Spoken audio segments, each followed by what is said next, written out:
Hello बच्चों, good morning. आज अपन electrostatics की फर्स्ट यूनिट की सेकंड चैप्टर है वो स्टार्ट करते हैं।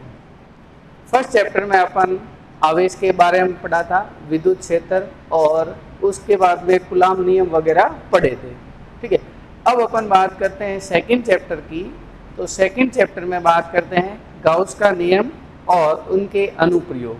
ठीक है, तो चैप्टर नंबर सेकंड हो जाएगा गाउस के नियम और इसके अनुप्रयोग है। तो गाउस के नियम के बेस पर एक एग्जाम में 4 नंबर का क्वेश्चन आता है, बड़ा आरबीसी में अपने। ठीक है, तो वो आपको इसकी एप्लीकेशन जो 5 है बड़े ध्यान से समझना है। पहले इसके नियम और उसके बाद में एप्लीकेशन वगैरह। तो अपन सबसे पहले बात करते हैं विद्युत फ्लक्स की।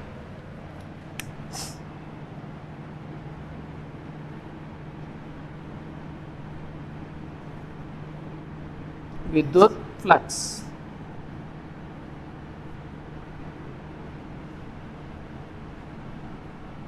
इलेक्ट्रिक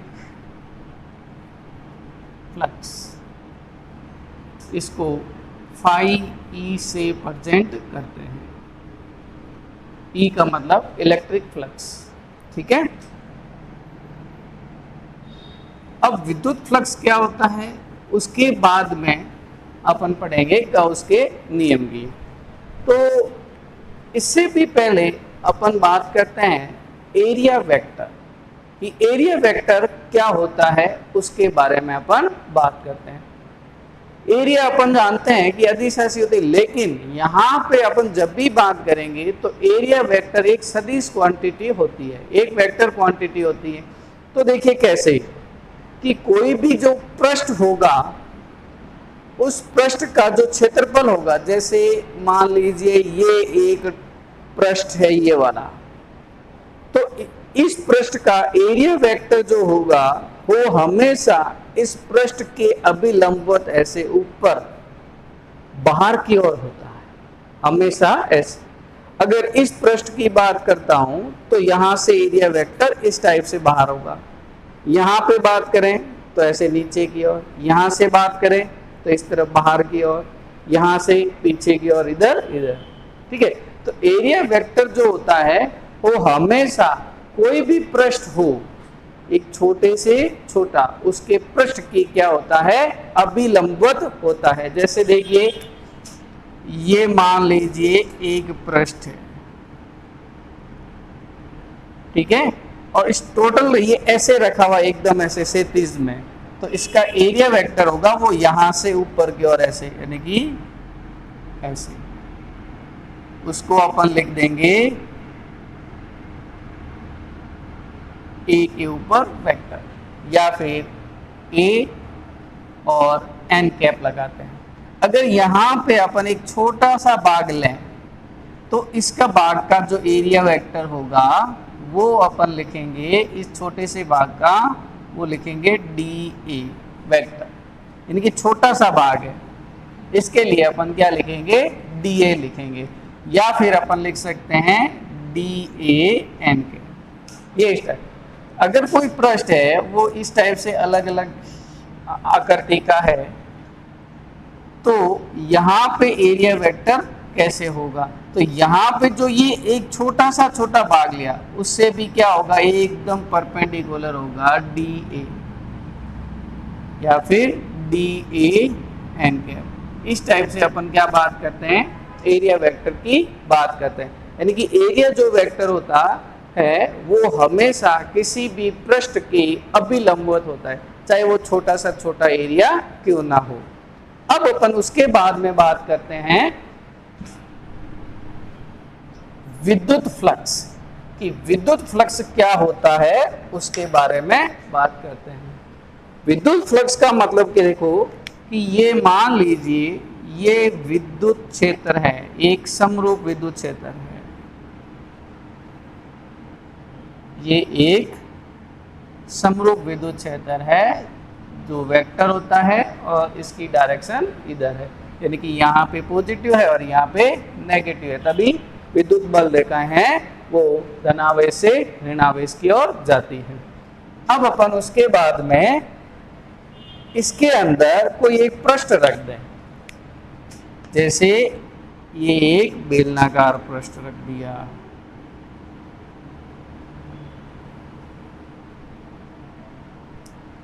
ठीक है, तो ये जो बेलनाकार पृष्ठ है इसके आगे का जो भाग है इसका संपूर्ण क्षेत्रफल, संपूर्ण जो क्षेत्रफल है वो मान लेते हैं A है, और यहां पे एक छोटा सा भाग लेते हैं, एक छोटा सा भाग लेते हैं, और इस भाग का जो क्षेत्रफल है वो मान लीजिए इधर की ओर ही है, यानी कि इस छोटे से भाग का क्षेत्रफल है वो है अपना DA वेक्टर, यानी कि यहां से एकदम इसके परपेंडिकुलर बाहर की ओर होगा। और यहां पर विद्युत बल रेखाएं किधर, इधर की ओर होगी, एकदम इस पृष्ठ से ऐसे लंबवत बाहर निकल रही है। तो जो विद्युत फ्लक्स होगा, विद्युत फ्लक्स जो होगा वो होगा फाई d फाई, यानी कि एक छोटे से भाग के लिए, यानी कि मैं यहां लिख देता हूं छोटे से छोटे भाग से संबंध विद्युत फ्लक्स, तो वो लिखेंगे d phi E equals to, अब देखिए एरिया वेक्टर वेक्टर सदिश होता है और विद्युत क्षेत्र भी क्या होता है, सदिश होता है। तो इसको लिखते हैं अपन वेक्टर E डॉट dA। यहाँ पे जो विद्युत फ्लक्स है वो फ्लक्स एक अदिश राशि है। क्यों, क्या अदिश राशि है, क्यों होती है, अभी बात करेंगे अपन। तो इसके लिए विद्युत फ्लक्स का फॉर्मूला बन जाएगा ये, या फिर लिख सकते हैं d phi E equals to E dA cos of theta. Theta जो है वो विद्युत क्षेत्र E, जहां थीटा विद्युत क्षेत्र E व एरिया वेक्टर के मध्य का कोण है। जो थीटा है वो विद्युत क्षेत्र E और एरिया वेक्टर जो dA है उसके बीच का कोण है। अभी इस पोजीशन में आपने बात की कि एरिया वेक्टर और विद्युत क्षेत्र दोनों एक ही डायरेक्शन में है, तो एक ही डायरेक्शन में हो गई तो थीटा की वैल्यू क्या हो जाती है, 0 हो जाती है। ठीक है, अब अपने इस छोटे से भाग का लगा, अब अपन बात करें कि ये जो पृष्ठ है इसका संपूर्ण भाग से निर्गत फ्लक्स, यानी कि A क्षेत्रफल से निर्गत कुल विद्युत फ्लक्स, कुल विद्युत फ्लक्स वो हो जाएगा phi E equals to E vector dot A, इनकी इसका टोटल एरिया काउंट होगा। ठीक है, अगर ये यही चीज सिलेंडर बेलन अगर इस टाइप का होता, ठीक है, तो इसका एक छोटा सा भाग लेते हैं यहाँ, तो इसका एरिया वेक्टर इस तरफ होता है dA, और विद्युत बल रेखाएं जो होगी यहां से इस तरफ निकलेगी। तो उस कंडीशन में ये एरिया वेक्टर और विद्युत क्षेत्र E के बीच में एक एंगल बनता है, उसे अपन क्या कहते हैं, थीटा। जो ये थीटा है, यहाँ पे दोनों एक ही डायरेक्शन में है इसलिए थीटा इक्वल्स टू 0 ले लेंगे। तो अपने यहाँ से इसकी वैल्यू है वो ये भी बता सकते हैं d phi E equals to E dA, जो कि cos ऑफ 0 इक्वल्स टू 1 होता है। ठीक है, ये होता है विद्युत फ्लक्स। अब इसकी परिभाषा डेफिनेशंस की बात करते हैं। डेफिनेशन में यह है कि विद्युत फ्लक्स किससे कहते हैं।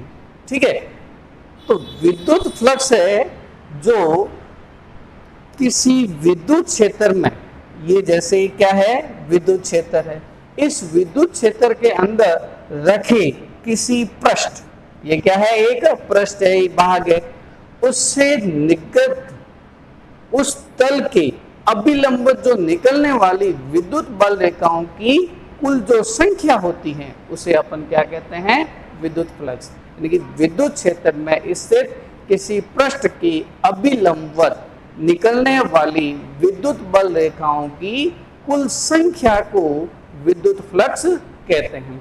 तो विद्युत फ्लक्स क्या है, एक संख्या को बता रही है कि इस भाग से कितने विद्युत बल रेखाएं निकल रही है, वो उतनी संख्या को प्रदर्शित करते हैं।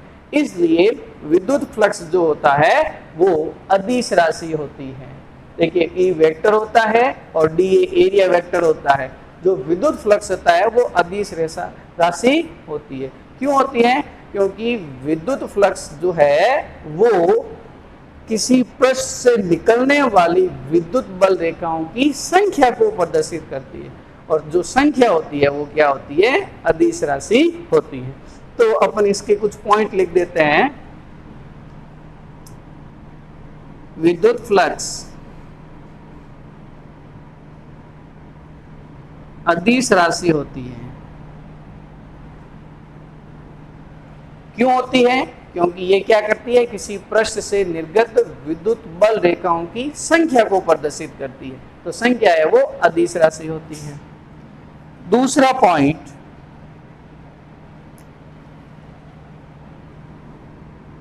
विद्युत फ्लक्स का मात्रक एसआई पद्धति में, ठीक है, एसआई पद्धति में इसका मात्रक बताएंगे। तो देखिए ये वाला जो फॉर्मूला है उसमें बात करें तो ई होता है विद्युत क्षेत्र। तो विद्युत क्षेत्र का फॉर्मूला होता है E equals to F upon Q, ठीक है। और डी ए जो होता है वो एरिया होता है। डी ए क्या है, डी ए क्या है, एरिया है। और कॉस ऑफ थीटा, जो कॉस ऑफ थीटा है वो आधार बटे कर्ण होता है। यानी कि कॉस थीटा जो होता है इसका कोई मात्रक विमा नहीं होती है। तो इसका जो मात्रक होगा विद्युत फ्लक्स का, तो E इंटू डी ए, तो E कितना है, F अपॉन क्यू, तो F हो जाएगा न्यूटन पर कूलाम और dA हो जाएगा मीटर स्क्वायर। ये इसका एसआई पद्धति में मात्रक हो जाता है। अब इसके बाद में अपन बात करते हैं थर्ड पॉइंट की, कि विद्युत फ्लक्स की विमा, इसकी विमा क्या होती है। तो विमा देखिए न्यूटन है, बल का मात्रक होता है, तो m1 L1 T-2 metre square यानी कि L2 कूलाम यानी कि A T। ओवरऑल इसकी विमा हो जाएगी m1 L3 T, ये ऊपर चला जाएगा तो -3 और A -1, ये विद्युत फ्लक्स की क्या हो जाएगी, विमा हो जाएगी। तो इस प्रकार आपने यहाँ पे बताया कि विद्युत फ्लक्स क्या होता है। विद्युत फ्लक्स क्या होता है कि विद्युत क्षेत्र में कोई पृष्ठ है, उस पृष्ठ के अभिलंबित कितनी विद्युत बल रेखाएं निकलती है उसकी संख्या को क्या करती है, प्रदर्शित करती है। ठीक है, अब अपन आगे बात करते हैं नेक्स्ट, एक क्वेश्चन लेते हैं इसी के बेस पे।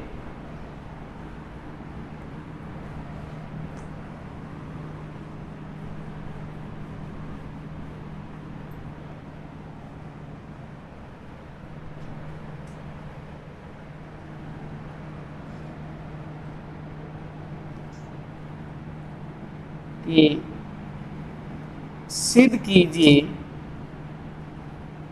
कि समरूप विद्युत क्षेत्र में स्थित किसी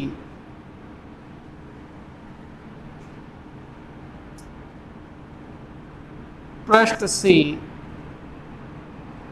निर्गत विद्युत फ्लक्स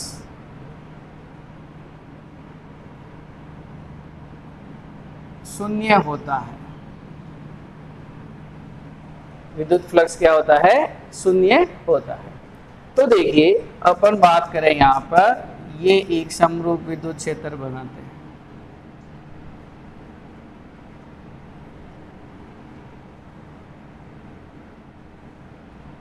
जिसकी डायरेक्शन इधर की ओर हो जाएगी। अब इसके अंदर एक कोई पृष्ठ रख दे, मान लेते मैं यहाँ पर एक बेलनाकार पृष्ठ रख देता हूँ।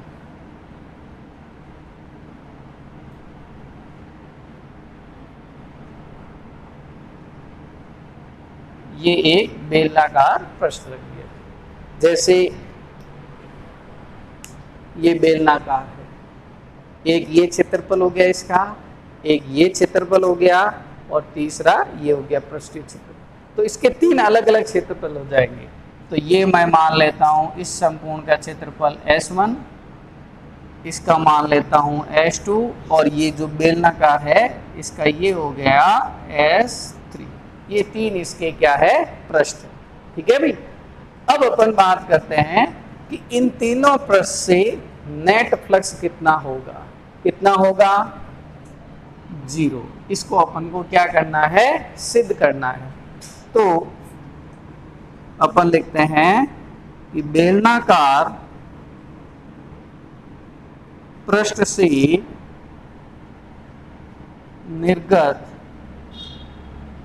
कुल विद्युत फ्लक्स, यानी कि कुल विद्युत बल रेखाओं की संख्या, वो फाई टी मतलब total equals to φ1 plus φ2 plus φ3,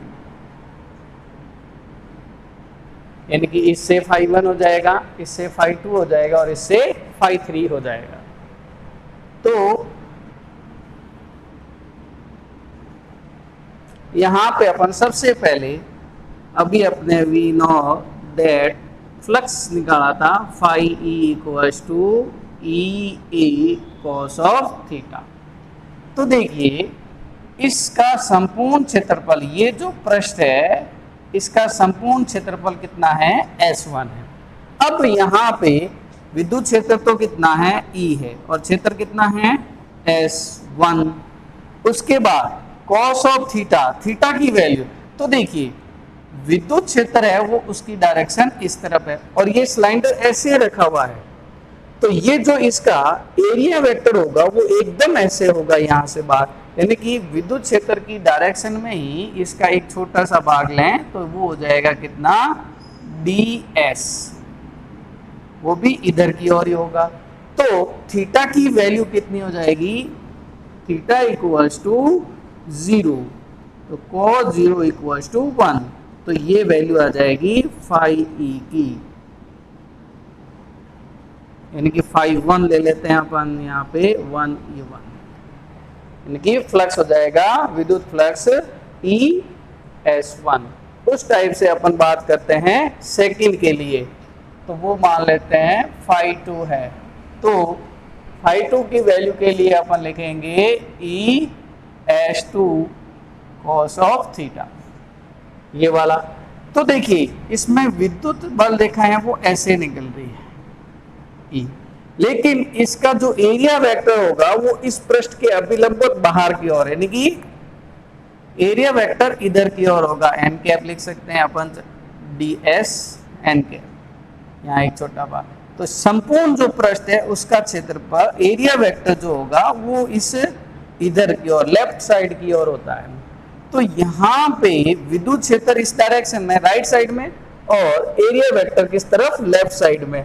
तो एंगल जो बनेगा वो बन जाएगा 180, यानी कि थीटा की वैल्यू आ जाएगी 180, और cos 180 इक्वल्स टू -1, यानी कि φ2 इक्वल्स टू ES2, और -1 तो ये माइनस बाहर आ जाएगा।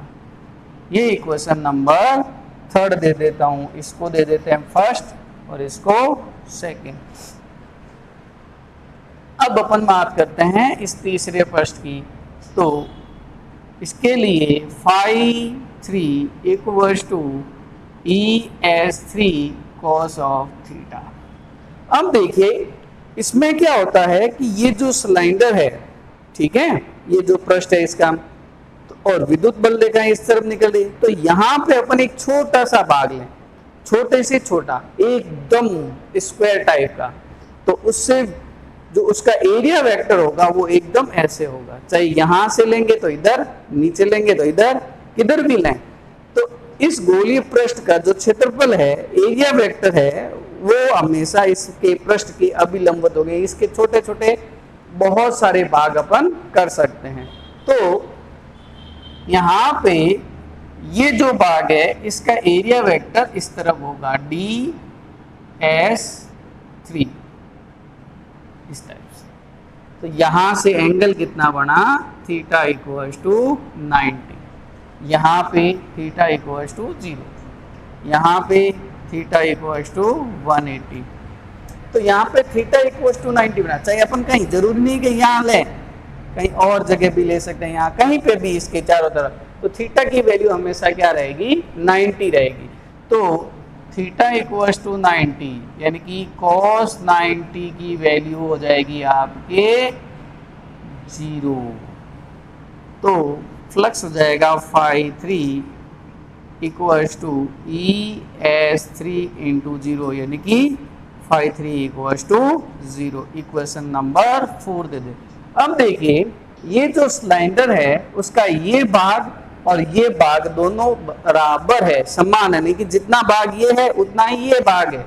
तो अपन लिख सकते हैं कि S1 equals to S2 equals to S। यहाँ पे भी S आ जाएगा और यहाँ पे भी S आ जाएगा। तो equation second, third and fourth put in equation first. तो phi t equals to phi 1 की वैल्यू ES1, फाई 2 की वैल्यू माइनस ES2, फाई 3 की वैल्यू 0। अभी देखिए यहाँ पे बताया कि S1 इक्वल्स टू S, तो phi t equals to ES minus ES यानी कि फाई t इक्वल्स टू 0। यानी कि अगर कोई बेलनाकार वस्तु है उसको अगर अपन समरूप विद्युत क्षेत्र में रख दें तो उससे निर्गत कुल विद्युत बल रेखाएं जो होती है वो शून्य होती है, क्योंकि जितनी ही अंदर आ रही है उतनी ही क्या निकल रही है, बाहर निकल रही है। तो इसके अंदर कुछ नहीं रह रही, तो इससे निर्गत कुल विद्युत फ्लक्स क्या हो गया, 0 हो गया। ठीक है। अब अपन नेक्स्ट बात करते हैं गाउस का नियम, बहुत इंपॉर्टेंट है। इसके बेस पे 4 नंबर का बोर्ड में क्वेश्चन आता है, जैसा कि मैंने आपको बताया है। ठीक है। तो गाउस का नियम क्या कहता है, तो गाउस के नियम की सहायता से भी अपन क्या करते हैं, विद्युत फ्लक्स ज्ञात करते हैं। गाउस के नियम की सहायता से भी अपन क्या करते हैं, विद्युत फ्लक्स ज्ञात करते हैं। एक तो डेफिनेशन से ज्ञात किया, वो डेफिनेशन से क्या निकाला कि फ्लक्स जो होता है phi E equals to ES या फिर A ले ले, अपन A लिया है तो A cos ऑफ थीटा, ये फ्लक्स निकाला था। ये नियत विद्युत क्षेत्र के लिए है। अगर विद्युत क्षेत्र परिवर्तित हो तो उसके लिए फाई E इक्वल्स टू समाकलन ऑफ एरिया, कोई भी एरिया हो जाएगा, और EA cos ऑफ थीटा या EDA cos of theta, area को जो भी है वो अपन ले लेंगे, मान लीजिए A ले लें। ये परिवर्तित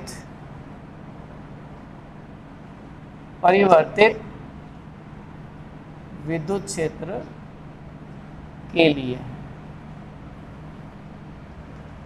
ठीक है, ये विद्युत फ्लक्स का फॉर्मूला है। अब अपन बात करते हैं, ये तो अपने बाय डेफिनेशन से विद्युत फ्लक्स निकाल।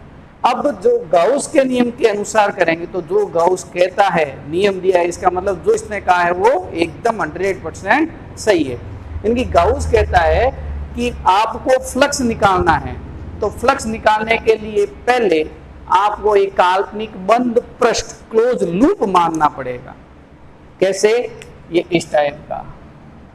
अब ये किसी भी आकृति का हो सकता है, जैसे ये इर्रेगुलर शेप हो गया, दूसरा बेलनाकार हो गया, घनाभाकार हो गया, गोलीय हो गया, इस टाइप से किसी भी टाइप का हो सकता है। जैसे अपनी सुविधा होती है वैसे उस हिसाब से इसका पृष्ठ बनाया जाता है। तो अब अपन बात करते हैं कि गाउस का नियम क्या कहता है कि भाई एक काल्पनिक आपको बंद पृष्ठ लेना पड़ेगा। ये क्या है? काल्पनिक बंद पृष्ठ, जिसे गाउसीय पृष्ठ कहते हैं। जिसे क्या कहते हैं? गाउसीय पृष्ठ कहते हैं। ये काल्पनिक बंद पृष्ठ हो गया। अब इसके अंदर जो भी आवेश है, जैसे plus Q1 plus Q2 minus Q3 plus Q4, तो ये गाउस कहता है कि इन आवेशों का सभी का बीजगणितीय योग, यानी कि सम ऑफ Q का मतलब इसके अंदर, इस पृष्ठ के अंदर कितना है? Q1 plus Q2 minus Q3 plus Q4 को अपन क्या कर दें? 1/ε0 से गुणा कर दें। वो अपन क्या कर दें? 1/ε0 से गुणा कर दें, तो ये जो वैल्यू आएगी वो विद्युत फ्लक्स के बराबर होगी। यानी कि गाउस के नियम अनुसार किसी बंद पृष्ठ में उपस्थित जो आवेश है, उन आवेशों का एल्जेब्रिक सम यानी कि बीजगणितीय योग को 1/ε0 से गुणा कर दें, तो इसकी जो वैल्यू मिलेगी वो वैल्यू मिलती है विद्युत फ्लक्स के बराबर होती है। तो देखिए मैं इसका आपको यहाँ पे स्टेटमेंट लिख देता हूँ कि गाउस के नियमानुसार किसी बंद पृष्ठ से निर्गत विद्युत फ्लक्स का मान बंद पृष्ठ में उपस्थित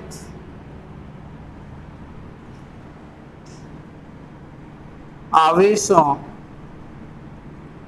के बीजगणितीय योग, बीजगणितीय योग का मतलब हुआ सम ऑफ Q के 1/ε0 गुणा के गुणन लिख दे, गुणन के बराबर होता है। यह है वो गाउस का नियम। या अपन लिख सकते हैं कि phi E equals to sum of Q upon ε0। ये क्या है? गाउस का नियम है। अब देखिए यहाँ पे अपने बात की, तो यहाँ पे जो फ्लक्स होगा वो phi E equals to Q1 plus Q2 minus Q3 plus Q4 upon ε0। यानी कि इस पृष्ठ से संबंधित जो फ्लक्स हुआ वो ये है। अगर अपन ने जो ये पृष्ठ बनाया उसके बाहर कोई आवेश है, जैसे मान लीजिए यहाँ Q5 है, यहाँ पे प्लस का Q6 है, तो वो इसके साथ में नहीं आएंगे। क्यों नहीं आएंगे? क्योंकि गाउस का ये नियम कहता है कि भाई जो आपने बंद पृष्ठ लिया है उस बंद पृष्ठ में जो आवेश है उसी का ही एल्जेब्रिक सम होना चाहिए। पृष्ठ के बाहर वाला जो आवेश है उस पर फ्लक्स निर्भर नहीं करता। विद्युत क्षेत्र तो निर्भर करता है लेकिन फ्लक्स निर्भर नहीं करता है। ठीक है।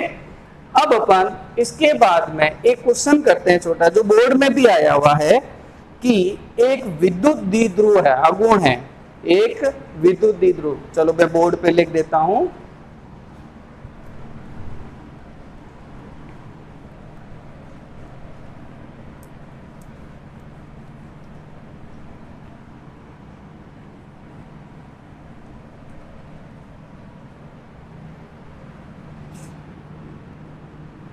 क्वेश्चन, विद्युत द्विध्रुव आघूर्ण, ये क्या है? विद्युत द्विध्रुव आघूर्ण है, जिसको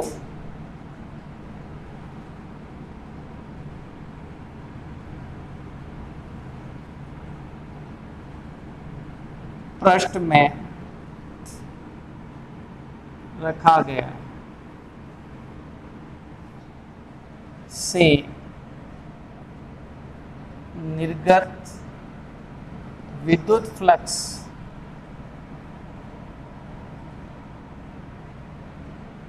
का मान ज्ञात कीजिए। क्वेश्चन क्या है समझा देते हैं अपन, कि एक विद्युत द्विध्रुव आघूर्ण है, ठीक है। अब उस पे मैंने कह दिया कि भाई आवेश है Q equals two plus minus 1 microcoulomb, और जो दूरी है D इक्वल्स टू, या फिर अपन कह सकते हैं 2 इक्वल्स टू 1 एंगस्ट्रॉन, यानी कि 10⁻⁻10 मीटर। ये आपको क्वेश्चन में दे दिया, तो आपको क्या करना है? विद्युत फ्लक्स का मान ज्ञात करना है। तो उससे पहले अपन को गाउस का नियम अच्छी तरह से याद हो जाना चाहिए कि गाउस का नियम क्या कहता है, क्योंकि यहाँ पे फ्लक्स जो निकालना होता है वो अपन दो तरीके से निकाल सकते हैं। एक तो परिभाषा से, तो परिभाषा से फ्लक्स होता है phi E equals to E A cos of theta, और दूसरा निकाल सकते हैं गाउस के नियम से, तो वो होता है phi E equals to sum of Q upon epsilon naught. ये दोनों तरीके से अपन क्या निकाल सकते हैं? विद्युत फ्लक्स का मान ज्ञात कर सकते हैं। तो यहाँ पे आवेश दिया हुआ है, तो इसका मतलब अपन को गाउस के नियम की सहायता से अपन को क्या करना है? फ्लक्स निकालना है। तो गाउस का नियम अपन को अच्छी तरह से याद हो जाना चाहिए कि गाउस का नियम क्या कहता है। गाउस ये कहता है कि एक आपको क्या लेना पड़ेगा? बंद पृष्ठ। जैसे मान लीजिए ये क्या है? बंद पृष्ठ है, और इसके अंदर विद्युत द्विध्रुव रखा हुआ है, यानी कि एक है ये प्लस क्यू और दूसरा माइनस क्यू। ये क्यू कितना है? 1 माइक्रोकुलाम, और ये क्यू कितना है? -1 माइक्रोकुलाम। क्यों? देखो देखो 1 माइक्रोकुलाम और प्लस माइनस लिखा हुआ है, और इनके बीच की जो दूरी है वो है अपने 10⁻⁻10 मीटर। तो इससे संबंध अपन को क्या करना है? विद्युत फ्लक्स निकालना है। तो देखिए ये सब चीजें जो क्यू आवेश है और दूरी दी हुई है आपको भ्रमित करने के लिए दे सकते हैं। क्यों? क्योंकि अपन जानते हैं कि विद्युत द्विध्रुव कह दिया, तो विद्युत द्विध्रुव कहते ही प्लस और माइनस आवेश दो होते हैं, और दोनों परिमाण में समान होते हैं, लेकिन प्रकृति में क्या होते हैं? विपरीत होते हैं। एक माइनस होता है और दूसरा प्लस का होता है। तो इस पर Q इक्वल्स टू कितना हो जाएगा? 0 हो जाएगा, यानी कि नेट आवेश है वो क्या हो जाएगा? 0, क्योंकि देखो यहाँ पे +1 माइक्रोकुलाम है और यहाँ पे -1 माइक्रोकुलाम है, तो इन दोनों को जोड़ेंगे तो आवेश का मान क्या हो गया? 0। तो फ्लक्स क्या हो गया? 0 हो गया। ये बोर्ड में भी आया हुआ क्वेश्चन है, यानी कि अगर आपको क्वेश्चन कह दें कि एक गाउसीय पृष्ठ के अंदर विद्युत द्विध्रुव आघूर्ण रखा हुआ है, उससे निर्गत विद्युत फ्लक्स का मान कितना होगा? तो उससे निर्गत विद्युत फ्लक्स का मान क्या होगा? 0 होगा।